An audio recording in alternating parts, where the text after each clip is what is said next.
మాటలు విందాం అనుకుని కూడా సడన్ గా ఆగిపోవటము జరిగింది. మనమైతే ఈ లోక సంబంధమైన యుగ సంబంధమైన దేవతల యొక్క అవిశ్వాసులు మనోనేత్రములకు గుడ్డితనమును కలుగు చేస్తాయి. కానీ ఆ గుడ్డితనమును తొలగించడానికి మన ప్రభు అయిన యేసుక్రీస్తు లోకానికి వచ్చాడు. యోబు గ్రంథము 10వ అధ్యాయము 4వ వచనములో ఒక మాట ఉన్నది, చూద్దాం. నీ నేత్రములు నరుని నేత్రములు వంటివి కావు, నరులు ఆలోచించినట్లుగా నీవు ఆలోచించవు. చూడండి, ఇక్కడైతే మనుషులు యుగ సంబంధమైన దేవదూతలు ఆ అవిశ్వాసమనే మనోనేత్రములకు గుడ్డిదనము తెచ్చిస్తే ఆగిపోయేవారుగా ఉన్నారు. కానీ ఇక్కడ యోబు గ్రంథంలో మనం చదివినట్లుగా నీ నేత్రములు నరుని నేత్రము వంటివి కావు, నరుల యొక్క ఆలోచించినట్లు నీవు ఆలోచించవు. చూడండి, దేవుని యొక్క ఆలోచన, దేవుని యొక్క ప్రణాళిక, దేవుని యొక్క చూపు ఉన్నతమైనదండి. ఆయన యొక్క ప్రణాళిక నీ పక్షమున ఉన్నతముగా కనబడుతున్నది. నీ గుడ్డితనాన్ని తొలగించడానికి ఆయన ఈ లోకానికి వచ్చాడు.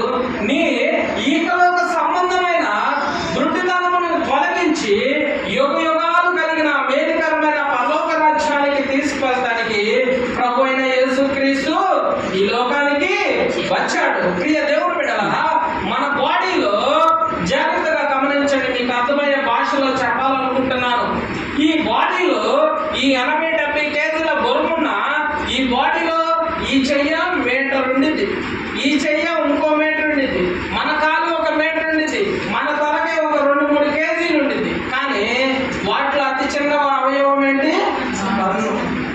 ఆ కన్ను చాలా విశాలతను చూస్తుంది, ఆ కన్ను చాలా దూరాన్ని చూస్తుంది, ఆ కన్ను విశ్వంలో ఉన్న ప్రతిదీ చూస్తుంది. కానీ ఆ కన్ను కూడా అప్పుడప్పుడు గుడ్డితనము.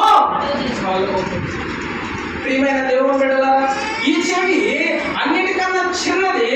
కానీ ఆకాశంలో 300, 400, 1000 కిలోమీటర్ల వెళ్ళిన విమానం యొక్క ధ్వని శక్తిని కూడా ఇది ఆకర్షిస్తుంది. ఆ దేవుడిచ్చిన వరము ఈ చెవికి వినే శక్తి. ఈ నోరు విశాలమైన విషయాలను మాట్లాడుతూ ఉంటుంది. కానీ వీటికి కూడా కొన్నిసార్లు అంతరాయము కలుగుతుంది.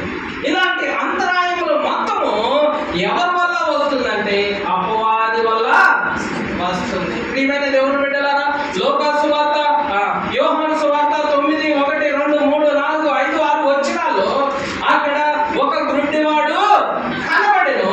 ఆ గుడ్డివాడు గురించి తన శిష్యులు ఏం మాట్లాడుతున్నారో చూడండి. యేసు ప్రభు ఆ ప్రాంతంలో మార్గ మధ్యలో వెళుతున్నప్పుడు యేసు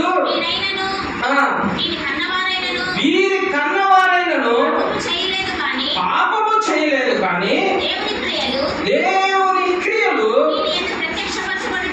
వీని ఎడల ప్రత్యక్షపరచబడుటకై వీడు గుడ్డివాడుగా పుట్టెను. శిష్యులు యేసు ప్రభువుని అడుగుతున్నాడు, బోధకుడా, వీడు గుడ్డివాడై ఉన్నాడు, ఎవడు పాపము చేసినో, వీడు ఎవరి కన్నుల ద్వారా పాపము చేసి ఉన్నారో, వారి తల్లిదండ్రులు పాపము ఈ ద్వారా వచ్చి అని దేవుడిని ప్రశ్నిస్తుంటే దేవుడు అంటున్నాడు, ఇది ఎవరి వల్ల కాదు, కానీ దేవుని క్రియ ఈయన యందు ప్రత్యక్షపరచుటకు వీడు గుడ్డివాడిగా పుట్టెను.